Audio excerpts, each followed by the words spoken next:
Now, do you think these Gen Z protests have actually exposed the failure of leadership of seasoned politicians like you in this country? Well, it is true, but I think this so-called, allow me to call them so-called, the so-called Gen Z are not fools. Mm-hmm. They express what they see and what they understand openly. I'm not saying next time around they come and attack me. This has to be the first time in Kenyan history that we are seeing a man who has absolute power and endless riches being dumped by allies left, right, center. Why do I say this? I say this because as of this morning, Senator Boni Khalwale has politely asked Ruto to shut up. Here's the tip. To stop me, I am the one who brought William Ruto in the Luhya nation. The first meeting was in this hall. And President William Ruto, I tell you, my brother, my wife, she's lying there. You are the last dignitary she cooked for before she died. And I was shocked. He warned me and say, wewe uwezi uliza serikali maneno. Wewe ni chief whip, unastahili kunyamaza, kujibu maswali na ujue tumekupatia gari. Really? Yani madharau inaweza pita hapo. Senator wa Kakamega urepresentanga 2.5 million people. Yaho biro kura ichikira bamwe mutuka. Now in this video I want us to look into why Boni Khalwale is castigating his party leader, yet he is the UDA Senate Majority Whip, and with no further ado, let's get after it. Now the first reason behind Boni Khalwale's attack on Ruto and UDA is because till date, he's wounded from the time Ruto lectured him in Kakamega just because he wanted to know the contents of the broad-based government. I remember at the time Khalwale was asking, because you know there's speaking protocol, all other people will speak before the president gets the final word. So Boni Khalwale, when it came his time to speak, he said, look, I know I'm the majority whip, but what are the contents of this broad-based government? Why were we not consulted, and so on and so forth? And when the president came to speak, all he had to say was, why are you asking questions and you're the majority whip na uko na GK? Just listen into this. Sasa wewe Boni, hata sijui nitakuambia nini. Sasa wewe ndio kiongozi wa UDA. Alafu unakuja hapa unajaribu kuuliza maswali. Sasa wewe ndio utauliza ama wananchi watauliza? You are supposed to know. Wewe acha hizo. Ama namna gani? Si ndio? Si huyu ni kiongozi? Sasa chief whip ya serikali Kenya mzima ndio huyu. Anatembea na GK alafu sasa hii dunia iko na maneno yake, lakini sawa tu. Tuendelee namna hiyo. Ndio? So I think Boni was especially irritated because Ruto reminded him that he's been given a GK vehicle, so he shouldn't be asking questions. Ni kama hii kitu imeuma Khalwale paka leo, but finally ameitoa kwa kifua ama ni roho, I don't know. Now the second reason why Boni is castigating the president is because he knows with UDA he can't be elected as governor of Kakamega, and there is historical data to prove this. For instance, in 2022 Cleophas Malala ran for governor of Kakamega and he lost resoundingly to Fernandez Baraza of ODM. So let's just do the math here. If Cleophas Malala lost an election at the time when UDA was popular, how about Boni Khalwale if he decides to use UDA now at a time when the party enjoys an approval rating of 20%? That's an all-time low. I think that will be political suicide. So naturally, Boni Khalwale is already trying to distance himself from this disaster of a party. Third reason why Boni is castigating the president is because he knows Ruto can't do anything to him. Because as at now, most of the people in Western Kenya hate the president. Why so? Because he's been targeting members of the Mulembe community. For example, when IG Koome resigned, Ruto refused to promote DIG Masengeli to Inspector General position. The same Ruto also fired Ababu Namwamba. He also fired Susan Nehumicha. He then took 98% of the functions in Musalia Mudavadi's office and topped things off by firing Cleophas Malala. And by the way, even in the broad-based government, Ruto has tried to get another Luhya in the name of Edwin Sifuna out of office. Just listen into this. Nimesikia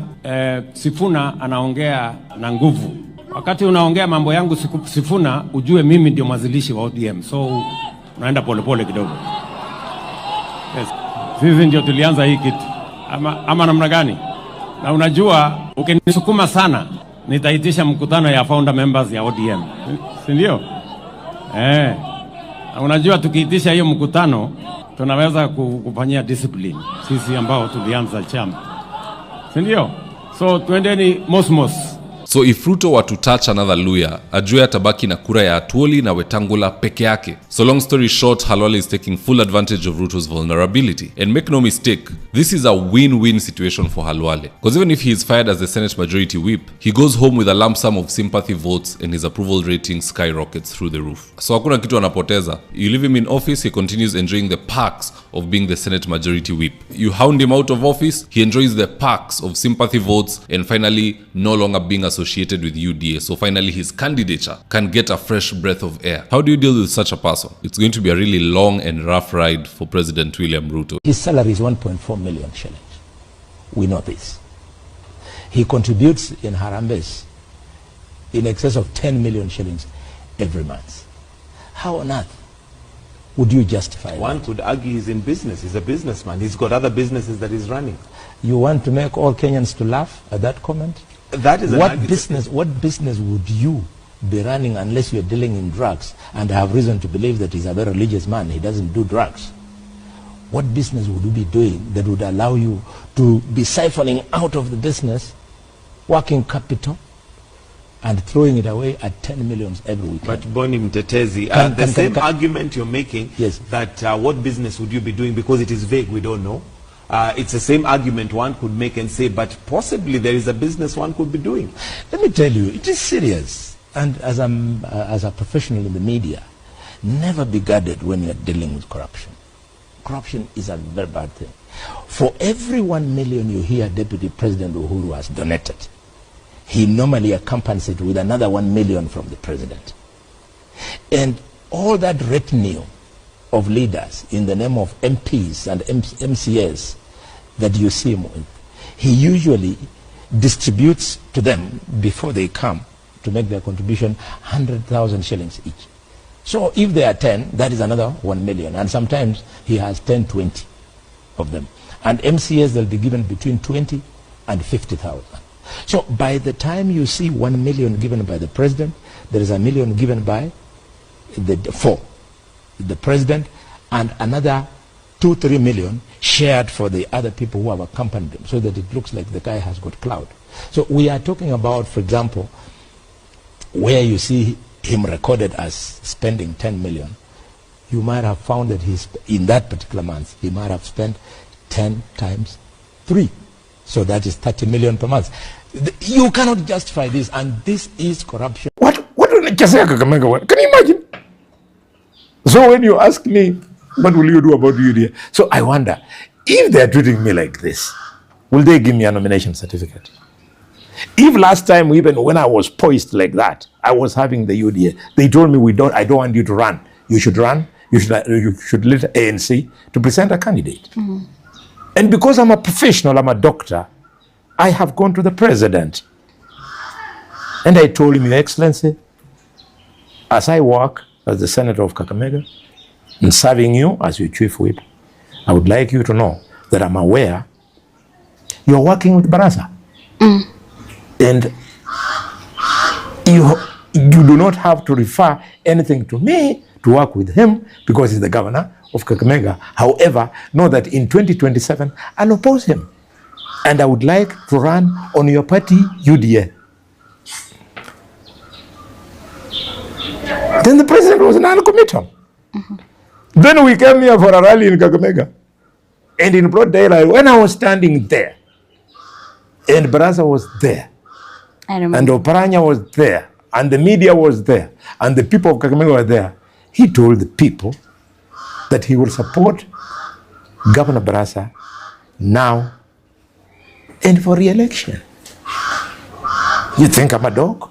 To then sit there thinking that he will change his mind? Nimeheshimu Mudavadi, nimeheshimu Wetangula, but because they have let us down, I have decided, let them go there, but they will also find me there. Yeah. And do you know why they have not been finding me there? It is because I know where there is. But to go there, I know where there is. But to go there, I have been relying on them so that tutembee pamoja, either kwa gari moja ama gari ambaye inaweza kunipatia kamwanya kidogo ndio nifike huko. That is the problem they used in 2022 to stop me. I am the one who brought William Ruto in the Luhya nation. The first meeting was in this hall. And President William Ruto, I tell you, my brother, my wife, she's lying there. You are the last dignitary she cooked for. before she died. And I was shocked. He warned me and say, wewe uwezi uliza serikali maneno. Wewe ni chief whip, unastahili kunyamaza, kujibu maswali na ujue tumekupatia gari. Really? Yani madharau inaweza pita hapo. Senator wa Kakamega urepresentanga 2.5 million people yako biro kura shikira bamwe mutuka kolera balonde. Mituka jitu mulwanyi kikiosi ni kyanje kwa GK kubula mokale mulala. Tutaambia Mudavadi, wewe Mudavadi 2013 Waluhya wote walikutoroka, mlibaki na Khalwale peke yake wakati ulikuwa na asma ya kuwa rais. I am the one who introduced Musalia to the Luhya constituencies. He had no idea where the constituency ya Baranga Butula is. He had no idea. I scratch your back in 2013. In 2027, you scratch my back. Would that be too much to ask of Mudavadi?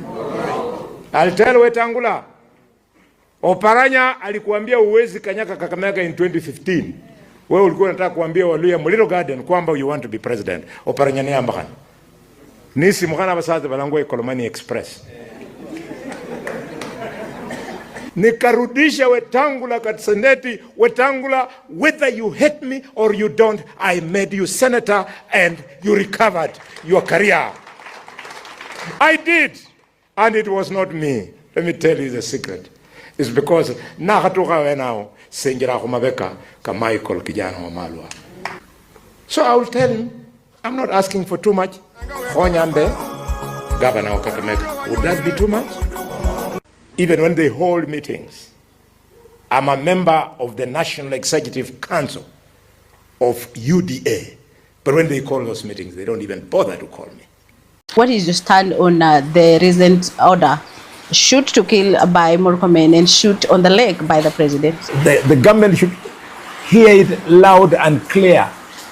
According to the Constitution of Kenya, the government is elected to provide security to her people and their property. Government is never elected to kill its people. Mm-hmm. If a crazy citizen then arms himself, it is not the responsibility of the government to kill that citizen. Murkomen should know that being a lawyer, the responsibility of the government when you are faced with an armed citizen is to disarm him. And once you have disarmed him, you let him face the full force of the law. Why they are not doing this, I do not understand. How you disarm him, it is the responsibility of the law enforcement officers. They are trained on how to disarm somebody. You don't tell them, shoot to kill. They should go and disarm people. Mm-hmm. You don't tell them to shoot people in the legs. You tell them to disarm. They know how to disarm people. And they are not supposed to take orders from anybody, including the president and Murkomen. They are only expected to take orders from the Inspector General of Police. And these trained police officers know that orders from above must be obeyed. Mm-hmm. But according to the police code of conduct, they also know that if your senior gives you an illegal order, you are not under an obligation to implement that order. Now that you are on the same side, yes, the same party, I mean, don't you have other avenues to talk about these issues, criticize the government, or rather maybe have a sitting with the president, other than, you know, saying it in public? It is because I'm not an appointed officer. Ah, okay. An appointed officer like a minister waits to go to cabinet, talks to the president. Mm-hmm. But an elected leader like myself, you report to two levels. The first and most important level you report to is your electorate. Mm-hmm. You must report to it and you report to it by articulating the issues that concern them in public, on the floor of parliament, and also during public discourse. On this sticking issue of shoot to kill, unknown to you, my sister's son, Elvis Musavi, from Ukirenyi, was shot in Kangemi and is dead. The fundraising to bring him home is ongoing now in Nairobi. So the people who elected me, if I keep quiet and I don't express my disapproval, I'll be failing big time. The second level I report to, thanks to my appointment as a whip, is to the president. When, or rather, as and when I have an opportunity to meet him, I express myself. Sometimes we are called to State House, sometimes we meet behind the tents in public function, and you report them. So there's nothing to apologize for articulating these things in public, because I'm reporting back to the people who elected me, who I represent. Kutokana na ile kujiondoa ya Deputy Inspector of Police, that is not enough. Yeye kujiondoa is not enough. Kuna mambo mawili tunataka tusikie majibu.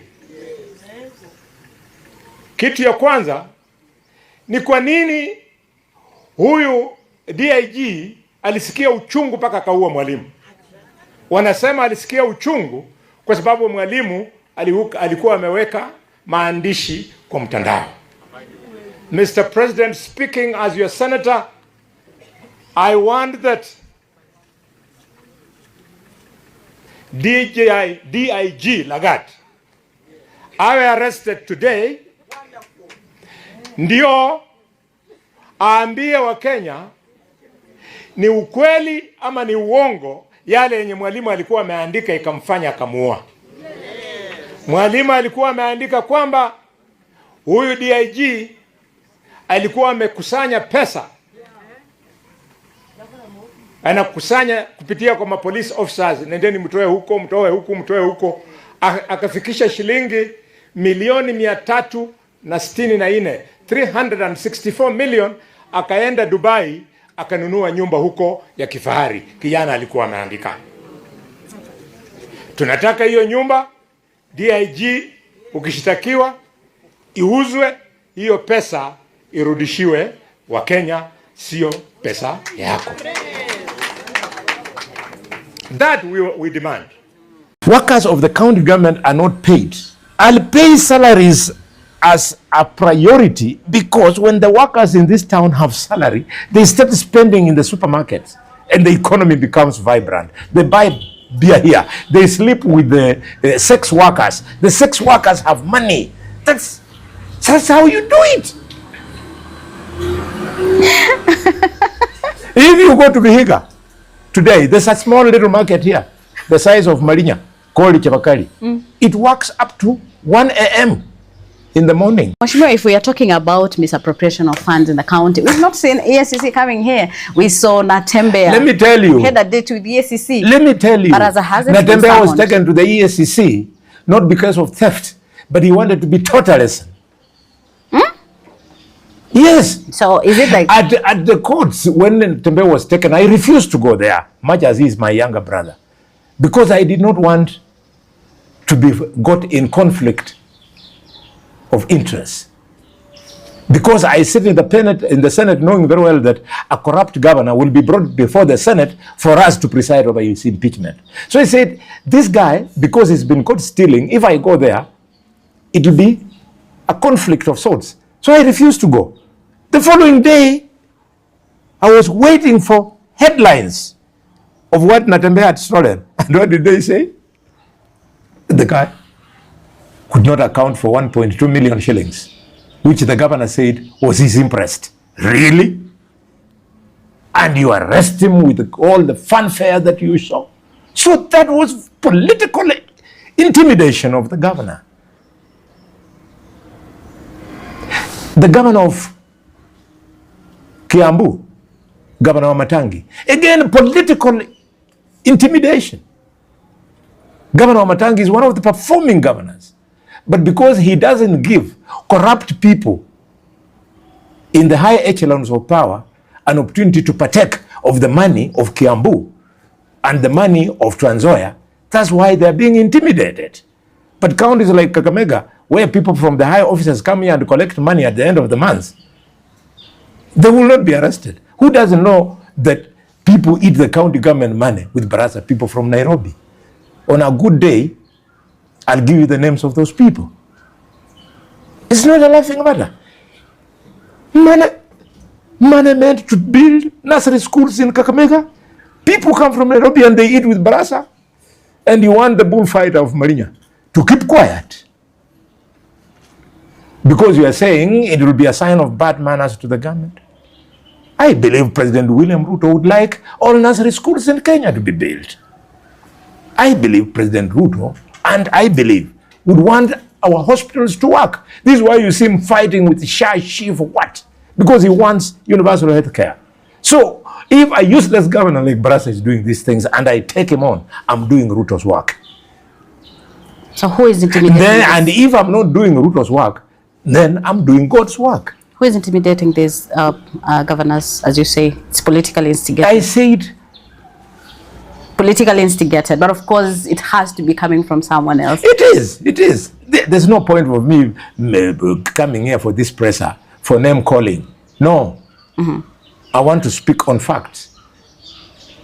If in the Senate, when challenged, I'll bank it with facts. Let me tell you, what is happening in the broad-based government is not going to be any different with what we saw in the Grand Coalition. Once people who have been opposing each other come together, Mr. Speaker, in the executive, it is Parliament that can call them to order. Mr. Speaker, allow me to say this. Colleagues, when we found ourselves where broad-based is starting to take us, Honorable Mother Karua, Honorable Mungatana, Honorable Kitobu Manyara, and myself, we took upon ourselves and created an opposition.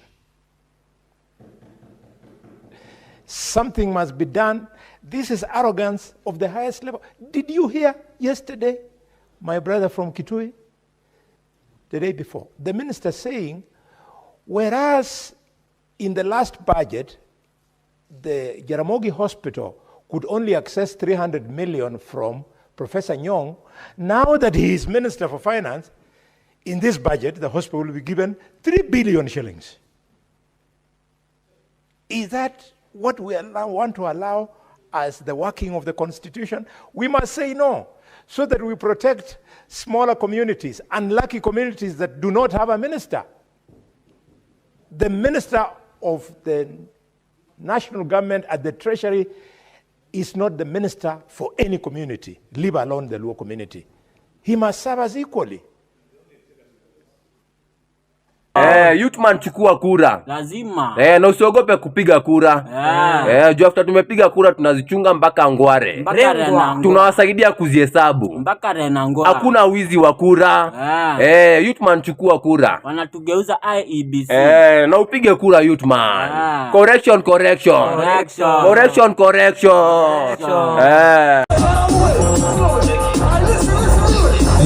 Enyewe Ruto must go. Enyewe Ruto must go. By the way, Ruto must go. Enyewe Ruto must go. Wash fire, Ruto must go. Enyewe Ruto must go. By the way, Ruto must go.